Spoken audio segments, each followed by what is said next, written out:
الحمد لله وكفى وسلام على عباده الذين اصطفى أما بعد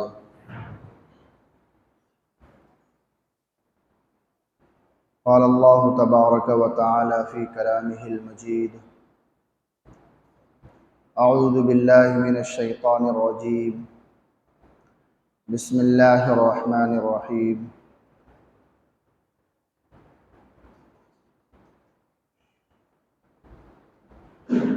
وما خلقت الجن والإنس إلا ليعبدون وقال في مقام آخر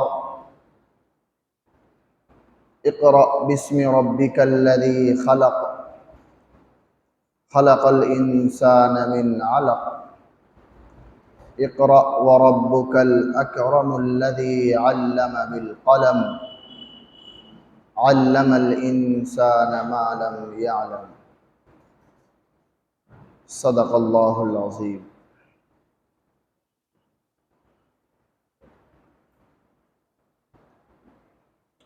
محترم بزرگوں اور دوستو، میں نے قرآن کریم کی 2 آیت کریمہ تلاوت کی ہے۔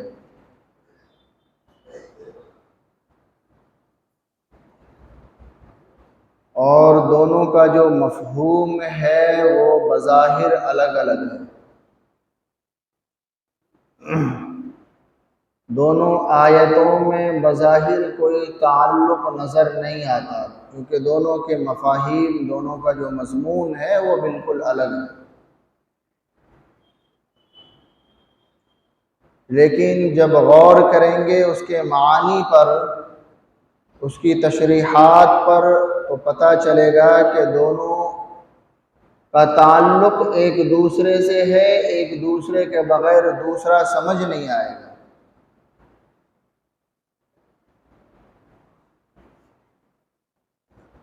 میں نے جو قرآن کریم کی آیت تلاوت کی پہلی، وَمَا خَلَقْتُ الْجِنَّ وَالْإِنسَ إِلَّا لِيَعْبُدُونَ، قرآن کریم کی جو یہ آیت ہے، یہ آیت ہمیں یہ بتلاتی ہے کہ اللہ رب العزت نے ہمیں کیوں پیدا کیا، ہمارے پیدائش کا مقصد کیا ہے، انسانی تخلیق کا مقصد کیا ہے، انسان وجود میں کیوں آیا، کیا وجہ ہے، یہ آیت ہمیں یہ بتلاتی ہے۔ دوسری آیت میں نے پڑھی جس میں اللہ رب العزت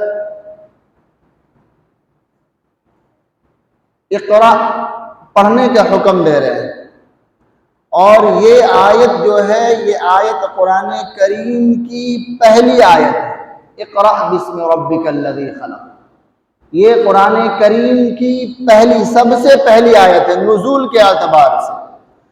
جو قرآن کریم نازل ہوا، نازل ہونے کی جو سب سے پہلی آیت ہے وہ یہ ہے اقرأ باسم ربک الذی خلق۔ ہم تو قرآن کریم ابھی جو کھولتے ہیں تو ہمیں سب سے پہلے سورہ فاتحہ نظر آتا نا، پہلے ہم سورہ فاتحہ پڑھتے، الحمد سے شروع ہوتا ہمارا، ہے نا۔ اس کے بعد جب یہ سورہ مکمل ہوتی تو سورہ بقرہ شروع ہوتا، الف لام میم ذالک الکتاب، ہے نا۔ پھر تو یہ ترتیب پڑھنے کے اعتبار سے ہے، یہ ترتیب بعد میں دی گئی۔ قرآن کے نزول کی جو ترتیب ہے وہ الگ ہے، اور قرآن کے نزول کی پہلی جو آیت ہے نزول کے اعتبار سے وہ اقرأ بسمی ہے۔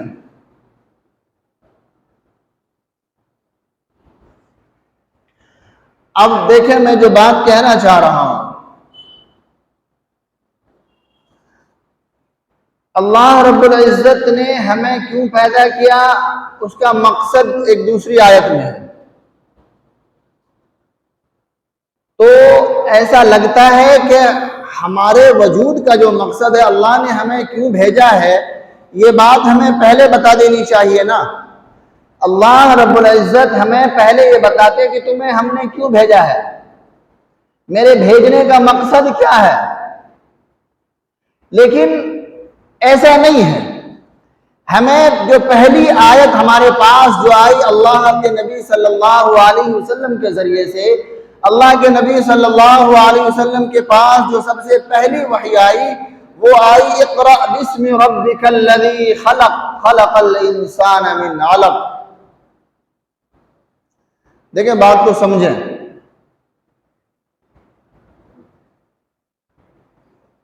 اس کا شان نزول میں نے پہلے بھی عرض کیا ہے، میں تھوڑا اشارہ کر کے بات آگے لے کر کے چلوں گا۔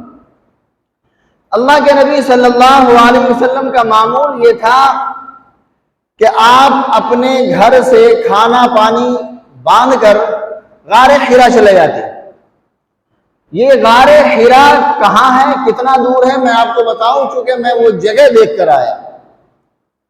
آج اس وقت اتنی سہولیات ہے، جانے کے لیے گاڑی کا انتظام ہے اور اوپر تک پہاڑ پر چڑھنے کے لیے سیڑھیاں بھی تقریباً بنی ہوئی ہیں، اس کے باوجود وہاں تک چڑھنے کے لیے ہمت اور حوصلے کی ضرورت ہے۔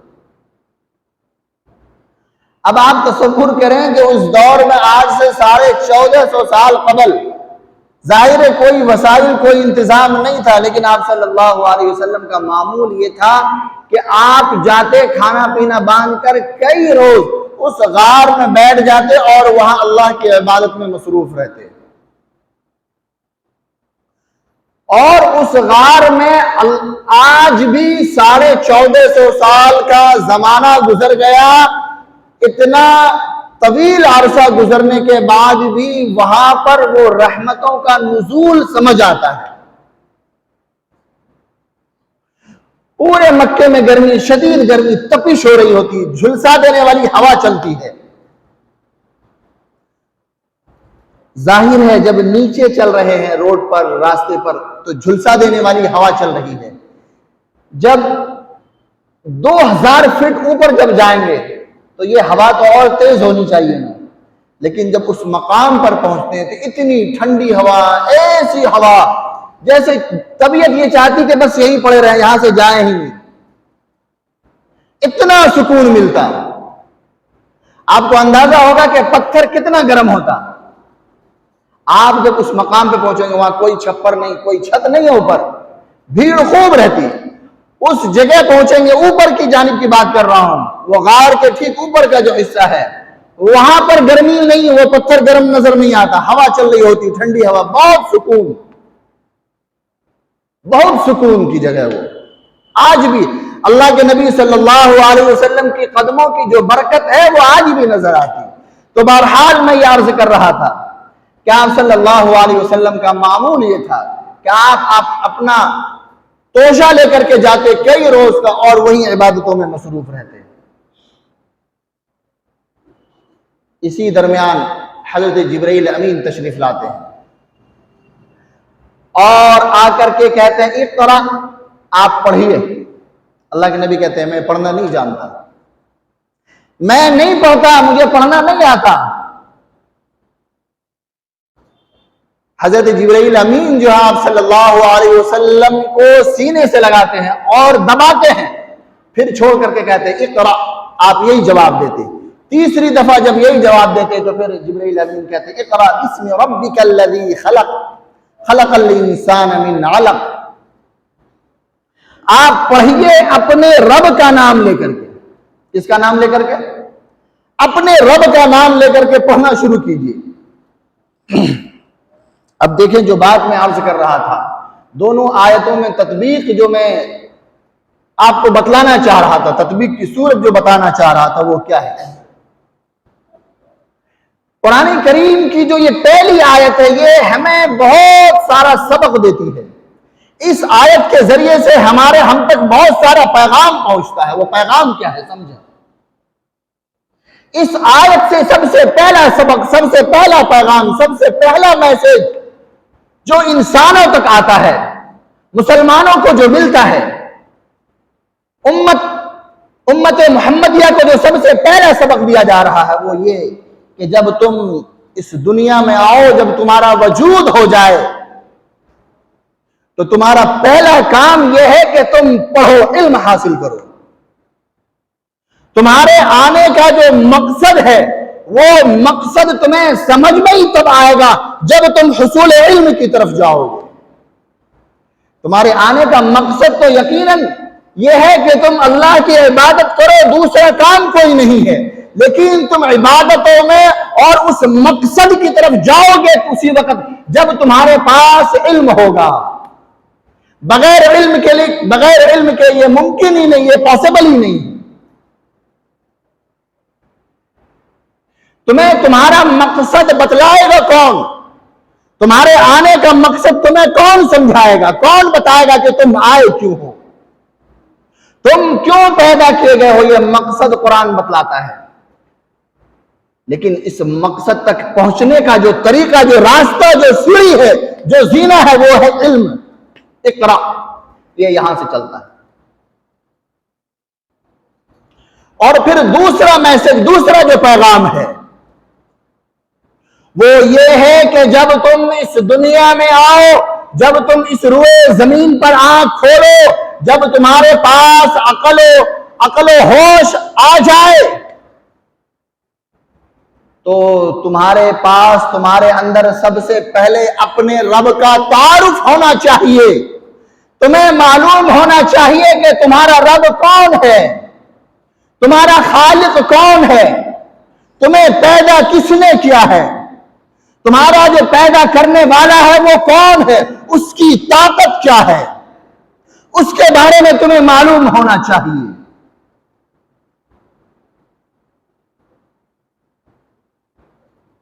جب تمہیں اس کے بارے میں معلوم ہوگا، پتہ ہوگا کہ تمہارا خالق کون ہے، اس کی طاقت کا تمہیں اندازہ ہوگا، تو پھر تم اس کے حکم سے حکم عدولی نہیں کرو گے، اس کے حکم سے روگردانی نہیں کرو گے۔ اس کا جب حکم آ جائے گا تو تم منہ نہیں موڑو گے، اگر اس کی طاقت کا اندازہ ہوگا۔ آج ہمارے پاس اسی شہر کے، اس شہر میں جو تھانہ ہے، اس کا جو تھانے دار ہے، اگر اس کا کوئی حکم نامہ آئے، کوئی پیغام، کوئی میسج آ جائے ہم میں سے کسی کے پاس کہ بھائی تمہیں بلایا جا رہا ہے، تو بتاؤ کون ہے جو کہے گا کہ نہیں جاتا میں جا؟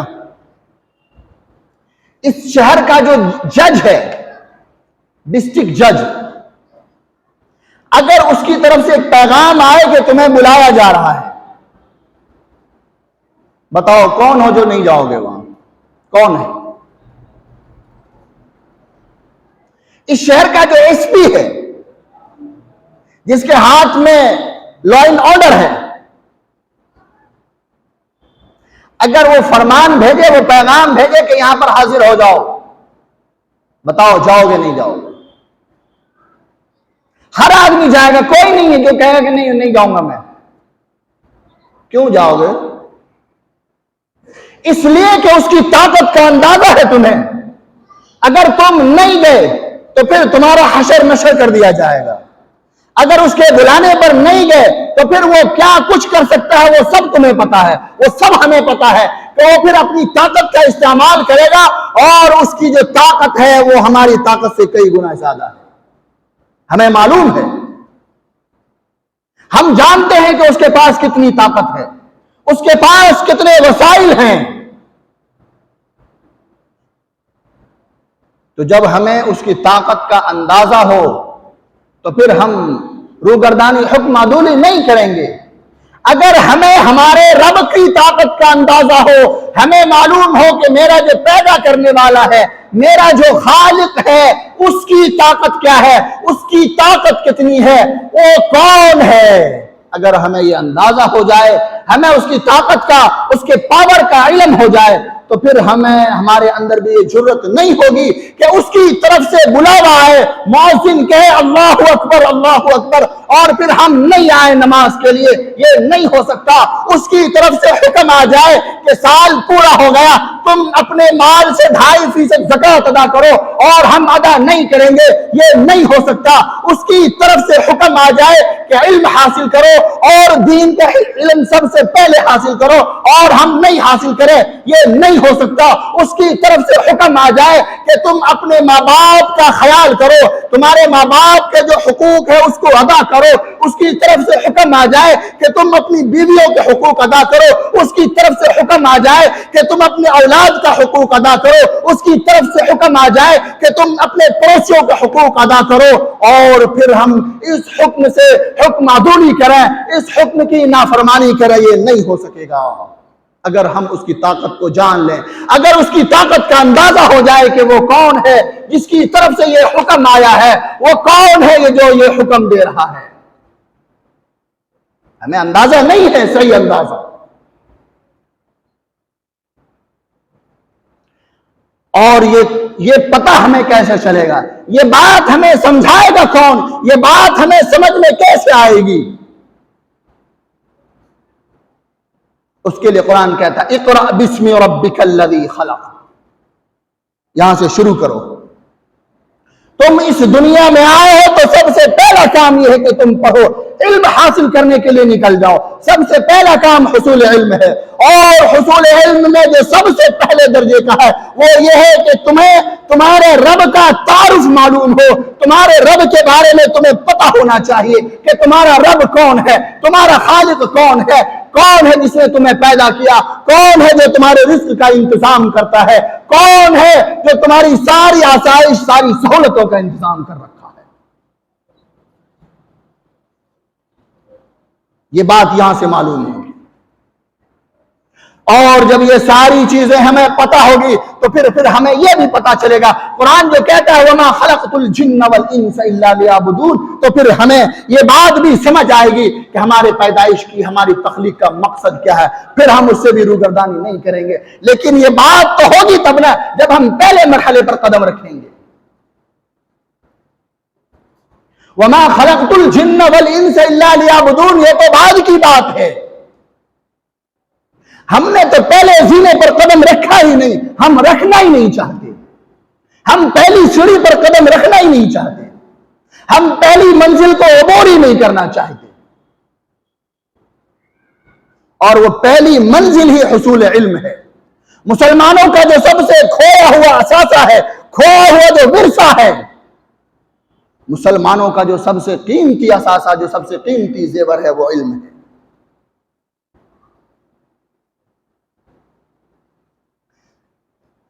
ہمارے پاس جب تک علم تھا ہم نے دنیا پر حکومتیں کی ہے، ہم نے جہاں چاہے وہاں کمندیں ڈالی،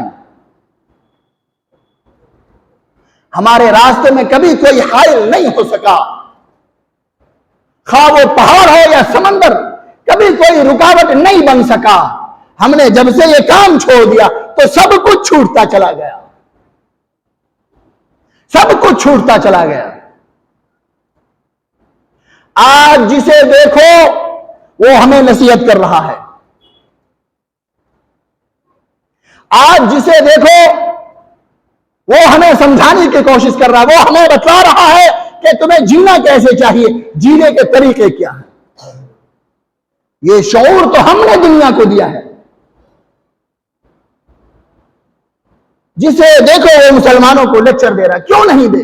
کیونکہ ہمارے پاس جو چیزیں تھی، ہماری جو اپنی تھی، ہم نے اسے چھوڑ دیا، ہم نے اسے ضائع کر دیا، ہم اس کے حصول کے لیے، ہم اس کے حاصل کرنے کے لیے کوشش اور تگودو بھی نہیں کرنا چاہتے۔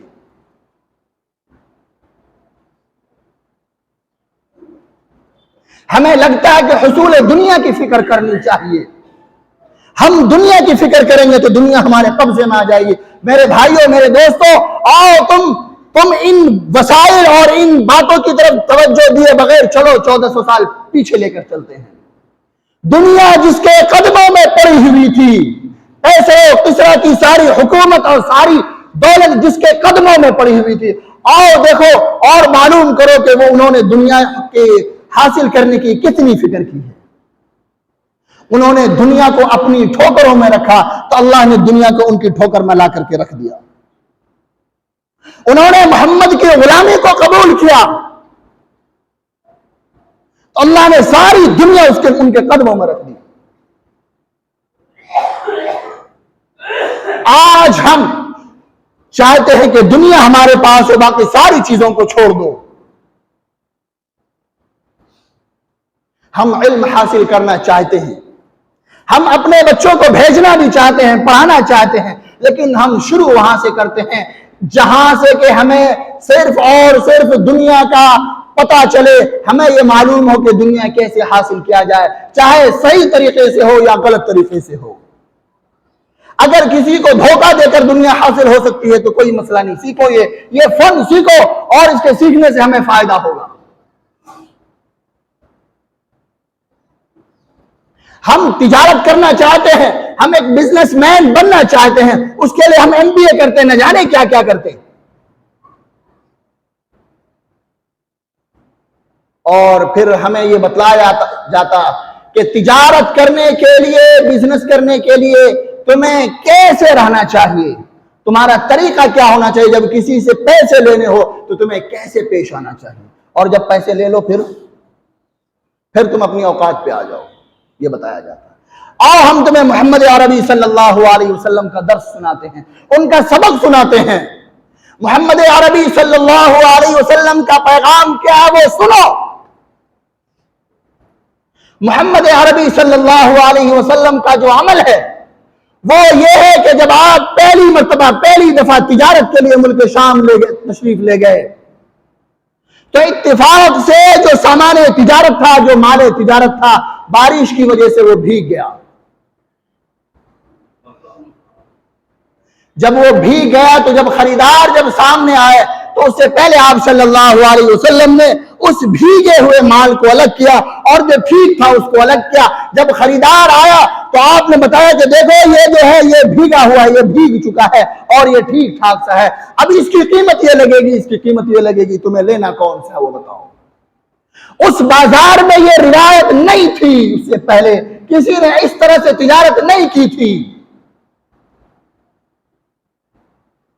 تجارت کا تو اصول ہی یہ تھا کہ دھوکہ دے کر کے، جھوٹ بول کر، فریب دے کر، سامنے والے کی آنکھوں میں دھول ڈال کر جیسے بھی اپنا مال بیچ کر زیادہ سے زیادہ منافع حاصل کر سکتے ہو کر لو، یہ تجارت کا اصول تھا۔ لیکن میرے نبی صلی اللہ علیہ وسلم نے اس اصول کو بدل دیا اور بتلایا کہ تجارت کے اصول کیا ہیں۔ تجارت کا سب سے پہلا اصول یہ ہے کہ آپ سچ بولیے، آپ سچ بولیے، سامنے والے کو جھوٹ یا دھوکہ نہیں دیجیے۔ جب آپ نے یہ اصول اپنایا تو اس قافلے میں جو مکہ سے چلا تھا، جس قافلے میں آپ ساتھ گئے تھے، جو جتنے سارے لوگ تھے اس قافلے میں، ظاہر ہے سب نے کچھ نہ کچھ یہاں سے لے کر کے گئے تھے تجارت کے لیے۔ سب سے پہلے آپ صلی اللہ علیہ وسلم اپنا مال بیچ کر کے فارغ ہو گئے۔ کیوں؟ اس لیے کہ آپ نے سچ بولا اور پیغام دیا اور میسج دیا آنے والی قیامت تک کی جو امت ہے کہ جب تم تجارت کرو تو جھوٹ نہیں بولنا، دھوکے سے اپنا مال نہیں بیچنا، کسی کو دھوکہ دینا جائز نہیں ہے، چاہے صورت کوئی سی بھی ہو، تمہارے ساتھ کتنے ہی مسائل ہو، تم کتنی ہی پریشانیوں میں گھرے ہوئے ہو، تمہارا کام یہ نہیں ہے کہ تم کسی کو دھوکہ دے دو، تم جھوٹ بولو، نہیں۔ تمہاری وجہ سے کوئی پریشانی میں آ جائے یہ جائز نہیں ہے۔ آج ہم کہتے ہیں ہمارا اصول وہی پرانا والا، ہم نے غیروں کے اصول اپنا لی، ہم کہتے کہ نہیں دیکھو اگر جھوٹ نہیں بولیں گے، اگر دھوکہ نہیں دیں گے، اگر بازار کی جو روایت ہے اس کے مطابق نہیں چلیں گے تو ہم بھوکے مر جائیں گے۔ کس نے کہا تم بھوکے مر جاؤ گے؟ تمہارے رزق کا وعدہ تو اللہ نے کیا ہے۔ اللہ کہتا ہے میں تمہیں کھلاتا ہوں، پیدا بھی میں نے کیا، کھلاؤں گا بھی میں، اور تم کتنا کھاؤ گے میں نے لکھ دیا ہے، میں نے مقدر کر دیا ہے کہ تم اتنا کھاؤ گے، جب تک تم اتنا کھاؤ گے نہیں مرو گے نہیں۔ پھر بھی ہم کہتے کہ نہیں، ہم جھوٹ بولیں گے نہیں جب تک، دھوکہ دیں گے نہیں جب تک، تب تک تو ہمارا پیٹ ہی نہیں بھرے گا۔ اور میرا رب کہتا ہے کہ ہم نے تیرے لیے تو پہلے ہی مقدر کر دیا، تو جب تک اپنے حصے کا نہیں کھائے گا تو مرے گا بھی نہیں، تجھے موت آ ہی نہیں سکتی۔ اگر ہمارا یہ ایمان ہے اور اگر ہمارا یہ عقیدہ بن جائے تو کیا ہم جھوٹ بولیں گے؟ کیا ہم کسی کو دھوکہ دیں گے پھر؟ کیونکہ ہم یہ مانتے ہیں، ہم جانتے ہیں، ہم ماننے کے لیے تیار نہیں ہیں۔ یہ بات ہمیں پتہ ہے، ہمارے نالج میں ہے، ہمارے علم میں ہے اس کا تعلق صرف ہمارے نالج سے ہے، ہمارے عقیدے سے نہیں ہے۔ جس دن ہمارا عقیدہ اتنا مضبوط ہو جائے گا، جس دن ہمارا یہ ایمان ہو جائے گا۔ ایک صحابی رسول ہے، جہاد کے لیے ملک فارس کی طرف، ایران کی طرف چل رہے ہیں، ندی سے گزر رہے ہیں کشتی کے ذریعے سے۔ ان کے پاس جو اپنا سامان تھا، ضروری سامان، کھانے پینے کے جو سامان تھے، ان میں سے ان کا ایک پیالہ ندی میں گر جاتا ہے، اس سمندر میں، اس دریا میں گر گیا۔ وہ کہتے ہیں کہ میں نکلا ہوں اللہ کی دین کے خاطر، اور میرا یہ سامان اے دریا تیرے حوالے ہے، میں اپنے مقصد، اپنے کام سے نہیں نکلا، مجھے یہ میرا پیالہ واپس چاہیے، اب تیری ذمہ داری ہے کہ تو مجھے یہ پیالہ واپس کر۔ مورخین نے لکھا ہے کہ جب ان کی کشتی لنگر انداز ہوئی، جب وہ ساحل پر جب پہنچے ہیں، جب کنارے پر پہنچے ہیں، تو اس سے پہلے ان کا وہ سامان، وہ پیالہ، وہ پانی کے تھپے سے واپس وہاں تک جا چکا تھا۔ ان کا ایمان تھا، یہ عقیدہ تھا کہ میرا سامان ضائع نہیں ہو سکتا، میں اللہ کی دین کی خاطر نکلا ہوں، میں اعلیٰ کلمت اللہ کے لیے نکلا ہوں، میرا نقصان کیسے کوئی کر سکتا ہے؟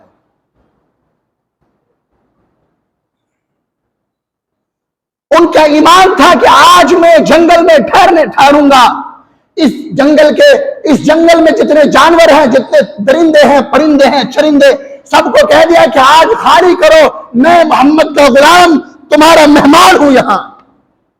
ان کا یہ عقیدہ تھا، یہ ایمان تھا کہ آج اگر میں یہ کہوں گا تو یہ سارے یہاں سے واپس جائیں گے، یہ جنگل خالی کریں گے میرے لیے، اور دنیا نے دیکھا کہ جنگل خالی کر دیا گیا۔ یہ ان کا عقیدہ تھا، یہ ایمان تھا، اتنا مضبوط ایمان تھا کہ میں اعلیٰ کلمت اللہ کے لیے نکلا ہوں، میں محمد کا غلام ہوں، میرے ساتھ کوئی کیسے زیادتی کر سکتا ہے، مجھ پر کوئی کیسے غالب آ جائے گا، یہ ہو ہی نہیں سکتا۔ تو اللہ نے ان کو دنیا میں اتنا اونچا اٹھایا، اتنا اونچا اٹھایا۔ قرآن کہتا وَأَنْتُمُ الْأَعْلَوْنَ إِن كُنتُم مُؤْمِنِينَ۔ اس کی جو صحیح تشریح ہے، یہ انہی اصحاب پر، انہی صحابہ رسول پر، انہی بزرگان دین پر، انہی بزرگوں پر صادق آتی ہے کہ تم ہی کامیاب رہو گے، تم ہی سربلند رہو گے۔ شرط یہ ہے کہ تم مومن کامل بن جاؤ، تم ایمان والے بن جاؤ، تمہیں بلندی اور سربلندی سے کوئی روک نہیں سکے گا۔ قرآن کی یہ تشریح، یہ صحابی رسول، یہ جو صحابی ہے، یہ ہمارے جو بزرگ ہیں، یہ قرآن کریم اس آیت کی یہ صحیح تشریح ہے۔ اگر اس آیت کو سمجھنا چاہتے ہو تو ان کی زندگی کو دیکھو، قرآن کی یہ آیت سمجھ آ جائے گی۔ اللہ رب العزت سے دعا کریں کہ اللہ تعالی ہم سب کو کہنے سننے سے زیادہ عمل کی توفیق عطا فرمائے، اور علم حاصل کرنے کے لیے ہمیں کوشش کرنے والا بنائے۔ وآخر دعوانا الحمدللہ۔